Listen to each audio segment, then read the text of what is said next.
Hey guys, what's going on? I'm Zach. Is mine already working? Okay. And hi guys, my name's Antonia and welcome to LCCTV.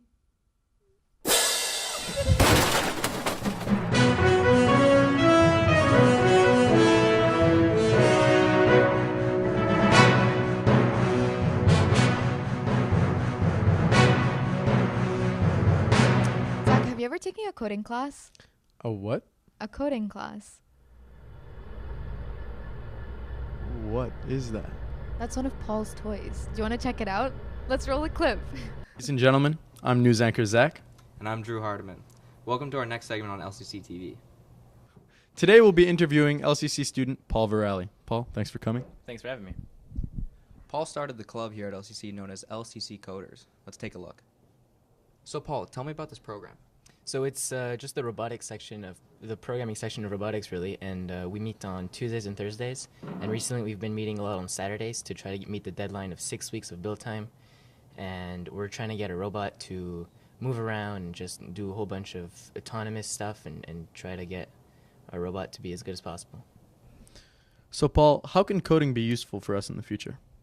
Well, I think there's a growing industry of software engineers and just more and more jobs in general where it'd be great to have a knowledge of computers in general.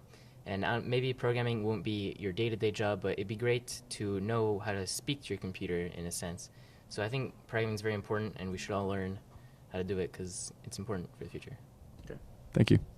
And is this program open to all grades or just senior school? Yeah, so you can join as soon as you're in grade 7. Middle school and senior school, you're all welcome. You can join either robotics team and just, build the robot itself, or you can come and help us out program. We need as many people as we can always, and yeah. Thank you. Hello, I'm Bogdan Radu. I'm in grade 8. I've been here for 3 years, and I've been in the programming club for 2 years now. So do you think this programming club has given you the opportunity to make new friends, branch out, that sort of thing? Well, yes, I've made lots of other friends. I've made new connections. I also learned how to program a bit. I also know about new opportunities, how to build robots in general, because, that's much in programming club. Thank you. Hi guys, we're here at the LCC Fablab. It doesn't stand for Fabulous Lab if that's what you thought. That's not what I thought, but maybe that's what you thought.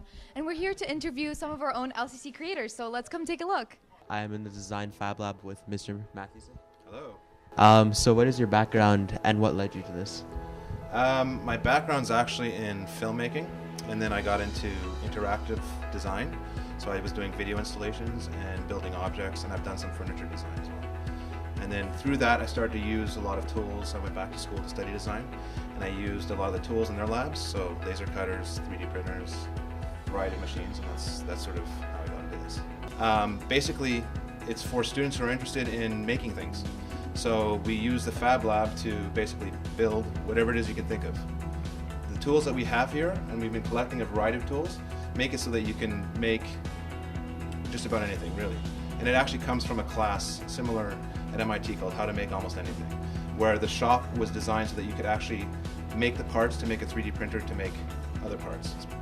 What types of tools are used in the Design and Innovation Center, and how can students use them? So basically we've got a bunch of hand tools, and the way it starts is students' prototypes. So they'll start with even cardboard, knives, and glue, and then after they get to that stage, then they can sort of redesign their objects, and then they go and they can make something physical. So they have to learn how to, if they want to use a 3D printer, they'll have to learn how to 3D design. If they want to use the milling machine here, they can cut out a wood or plastic. They'll have to use, they basically have to use vector drawing. So you have to be able to draw on a computer. And then some students want to work with their hands, and we got hand tools as well that they can work with. Hi guys, here we are with Jamie Bekins, who loves spending time here at the Fab Lab. Jamie, what are you making? I'm currently working on a lamp that started off with just 3 records, and then the lampshade is even more records. It's just a cool idea because I love records, and so right now I just cut out a piece for a filter for the lamp that I just finished. All the LEDs, they're kind of bright and harsh to the eye, so the filter softens and it makes it nicer and cooler. That's really cool. Can you show us a few steps of the process or just describe them for us? Yeah, so I started with gluing each of these pieces together, and so that gives me my base. And then you have to design each part in 3D.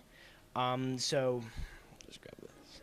I designed this hinge system that works here that clamps them together. And then I had to melt the records and solder all of the LEDs together and glue them in. And then you put it all together when it's final done and finish the electronics. That's actually really cool. Thank you so much for having us.